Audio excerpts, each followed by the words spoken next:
Hitay anao manokana ny Andriamanitra. Salamo fafito amin'ny telopolo andininy fafito dia manambara hoe miantombena tsara miandry an' Jehova ianao. Miantombena tsara miandry an' Jehova ianao. Ry namana, ny fanalahidin'ny fiainana ray manontolo dia mipetraka ao anatin'ny hoe olona anankiray miandry an'Andriamanitra ao anaty vavaka. Manasa anao ndao hiandry an'Andriamanitra ao anaty vavaka.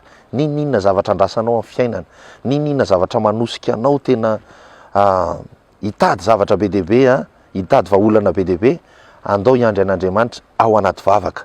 Ao anaty vavaka ianao manome vahaolan'Andriamanitra, manokatra varavaran'Andriamanitra ary manetsika ny tanany Andriamanitra, manome fiainana ho anao.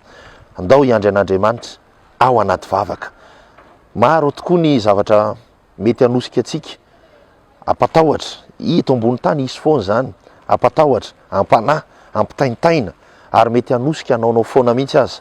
Fa manasa anao miantombena tsara ane ianao manomboka androany dia miomany ianao fa isy zavatra tsy ho ampozinao ho valian'Andriamanitra, ho etsehan'Andriamanitra, satria araka ny teniny hoe ianareo angina fa Jehova hiady ho anareo.